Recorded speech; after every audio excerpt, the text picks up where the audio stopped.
should have had at least 2 goals in the game because there was a couple opportunities there that he missed out. Yep. Now, of course, like it typically is, the possession was in favor of the Galaxy 55-45, but that's not too, that's fairly normal for the Loons on the season. Yeah, pretty bad. There's nothing else really, stats that jumped out. The passing accuracy was okay. Really didn't have any chances created because, but 0 actually chance created. They had 7 corners, the Loons did, as opposed to the Galaxy's 4. So I just think it comes down to the shots on target with 14 shots, 7 corners that they had, but they just weren't able to capitalize on that, especially early on. So, on your passing, we had 79% passing, right? Yes, yep. Again, Tony, you can't see this. I can't see. But, so I went on MLS.com and I got the field and the passing and I can't think what they call this, the chalkboard. Sorry. Sure. And so I have all of the good passes. So all of the good passes are kind of crisscrossing the field, short, into the middle, around the backside. And then I also highlighted the missed crosses. Okay. Now, Dave, look at these missed crosses. Would those be the red lines? ones. Okay. I mean, it is incredible. Now, the yellow ones are key passes. So you can see we've got some key passes that came going in across the that goal, too. Yes. Almost went into something. Usually key passes are ones that end up in shots. Sure. And this is like, you call it the Loons passing, but now does that are these corners as well, or do you think that might be off of a short corner? You've got some corners here. There are going to be some short corners in here because they took a few of those. Okay. Well, I guess if you're asking for a second opinion and just to look at what we're looking at here, I know it's bad podcasting to be looking at a graphic, but this I'm going to put these online. That's perfect. Okay, because it is a good graphic to look at, and I tell you, if you want to simplify this down, it's very easy. There's far too many red lines on that diagram as opposed to yellow lines. And what's even better is look at the final third. I mean, it is completely void of completely void of green passes. Yeah. So there are a number of green passes that go into the final third. Sure. But the ones that actually occur in the final third, there's nothing. I mean, it's completely void. And that's what I see as a problem. Sure, we had 79% passing to their 81. Yep. Yeah. 81. Yep. And that sounds good, but look at where all the passing happened. I mean, it was all from about, I would say, our final third to their final third. It was the middle of the field. Yep. And we were able to complete some passes, but we also didn't really complete anything that was helpful. No. Anything significant. Yeah. And in a game like that, you need to complete at least 25% of those. Yeah. Yeah, and it was just the key ones early on in the game. Early on in the game, while the game was still 0-0, you knew it was a problem, and as soon as they got their first goal, then you said, here we go. Because the Loons missed their opportunities, and the Galaxy capitalized. Mm-hmm. Now, some of that was our defensive lapses, as we touched on, but it's just so frustrating. It's a broken record this year, It Dave. is. Yep. We miss opportunities, and the other team capitalizes, and then we're down, and then we can't come back. Yeah. And so I've got one more thing that I'd like to add, and that's Fernando Bob.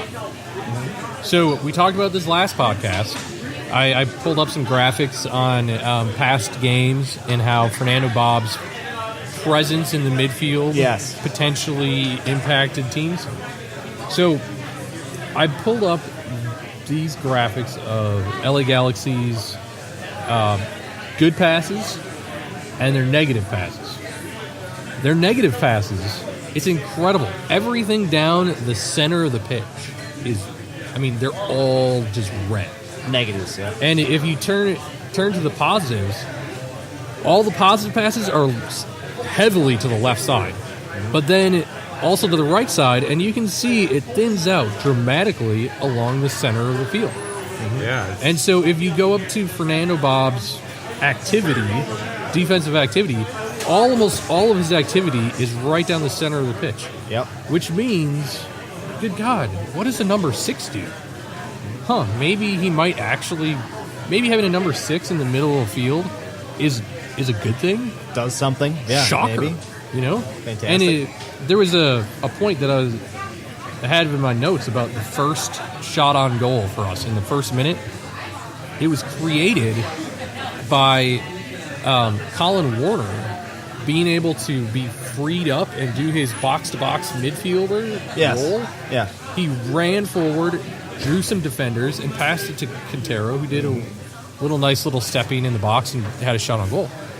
The only reason that happened was because we removed that second number 6 that we've been using for a few weeks and actually played a legitimate formation. Yes.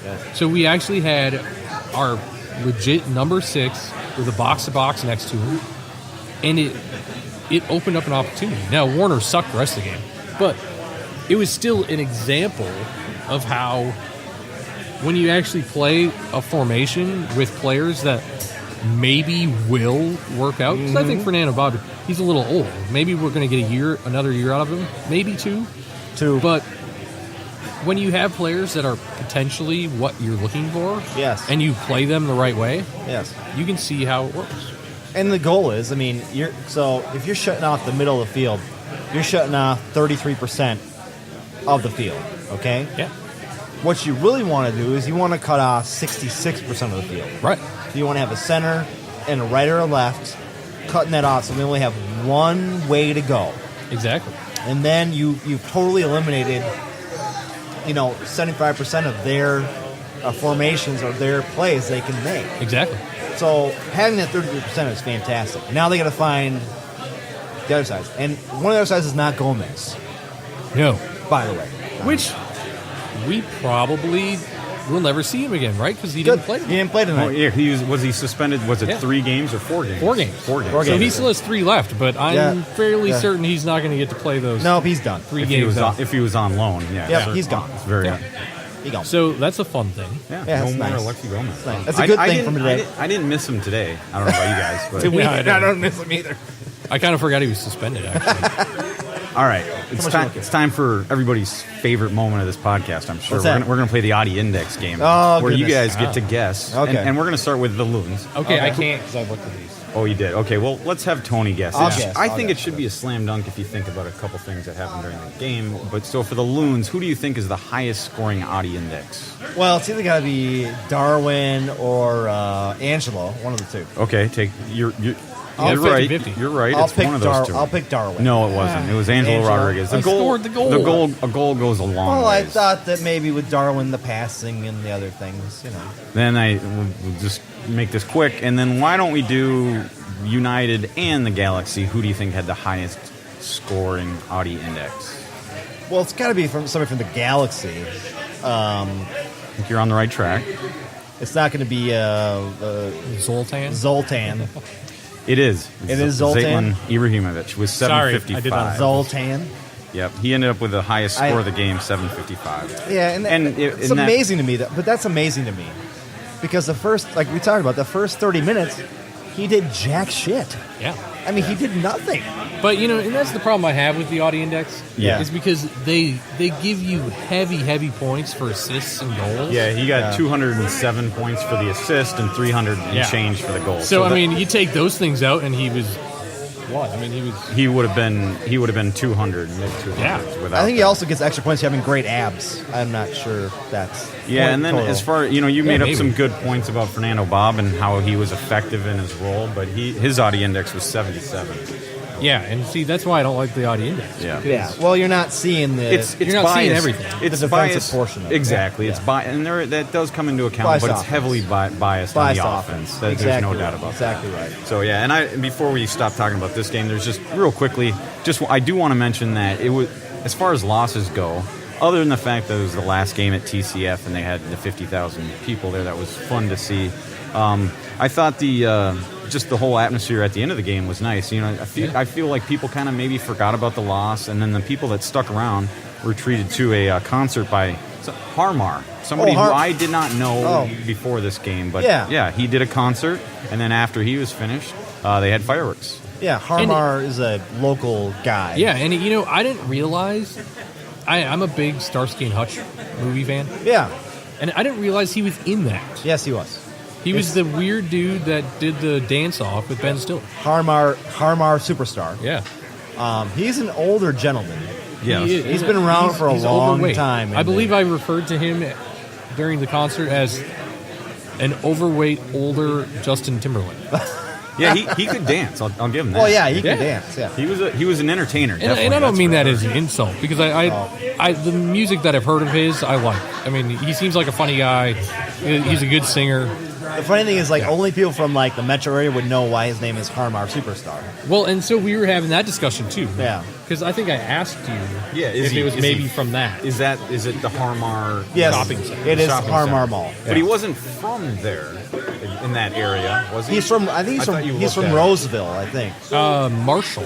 Oh, Marshall. Yeah. Oh. And I don't remember how he got. I don't know why he picked that name. Well, I got a feeling he picked it because Harmar Mall back in the day was a big thing in Roseville. Well, I used to always go to the Musician's Friend store that was there. I drool over guitars. Yeah, I used to go to card shows there all the time. Oh, yeah, I knew one there. They used to have big card shows back in the late '80s, early '90s. I was going to say mine was probably the '90s. Yeah, my parents would take me to them, and I'd look at all the cards and be like, "I can't afford this. I only have $4 money." In fact, if I'm not mistaken, I got my Paul Molitor rookie card at a show at that one. Now it's worth a fortune. I don't think it's worth anything. Are cards worth anything nowadays? Oh, Paul Molitor rookie though is from the 1977 late. Yeah, that's worth some money. And it's a 4x. Yeah, it's a 4x with some three other guys, right? It's a Detroit Tigers guy. I can't think what his name is. It's a Topps card with four guys on it. Yeah. That's actually worth some good cash. I know when I got it, it was in the 80s. Yeah, I'm sure now it's probably in the $200, $300 range. Get it graded. I'm sorry, this isn't a sports card podcast. Right. I used to be big into it. But, boys, now we're done with the Galaxy game. I'd say so. Yeah. Let's get into today's game because we watched it here at Omni. Of course, no surprise, we had a lightning delay. Yeah. That really put a damper on the festivities here. It put a big damper on us here. I can't lie about that. We kind of, the mood went from into So who do we fault for that? I don't know. I mean, do we blame the Columbus Crew? El Nino. El Nino? Okay. El Nino. The weather. Yeah. Okay. I blame El Nino. But we had a weather delay 10 minutes into the game. It was a, hour and a half? Hour and 15 minutes Hour and roughly. 15 minute weather delay. Yeah. Which is a lot. And it's tough. It's player safety, but I mean, if you have a lightning strike within, I don't know the exact numbers, so I'll paraphrase. Yeah. If you have a lightning strike within 8 miles, then you have to clear the field, and not only that, then you have to wait a set amount of time, whether it's 20 minutes or a half hour. Let's not downplay the fact that lightning is a big killer of people. And I mean, it is a big killer of people. The survival rate's not terribly high. It's not good. So let's not downplay the fact that it was the right call. Right. Yeah. Because you're at an outdoor event, you should, of course. And on top of that, map-free stadium has a lot of metal bleachers. Yeah, that too. Yeah, that would be bad. But the fact that it happened when we're going to do a podcast here after the game, so we're kind of on a time schedule because the Vikings play at 7:00 tonight. Right. So we're trying to get before the Vikings game, and of course this happens, and it's just it's a great way to end the season because we've been down pretty much most of the year about this team, and then we have a weather delay, and they'd already given up we came out of the break, out of the lightning break. Yeah, so it happened in the 11th minute, the lightning break, the 10th minute, I should say. Yeah. And guess what happens when we get out of the lightning break, boys? We give up a freaking goal within a minute. Yep. And what did I say? I said, anytime this stuff happens. Yep. Give a goal and then we're toast. We are toast. Yeah, on the road we are toast. Doesn't matter if they're on the road or at home. Their record, when giving up goals, is like 1-16 or 1-17. Well, it was 1-13, when giving up the first goal. I think The road record is 1 in 10. yeah. I think overall, though, if you're talking home and away splits, it'd be more like 1 in 17 or So we're watching this game. We think it's toast. We decided to do this podcast.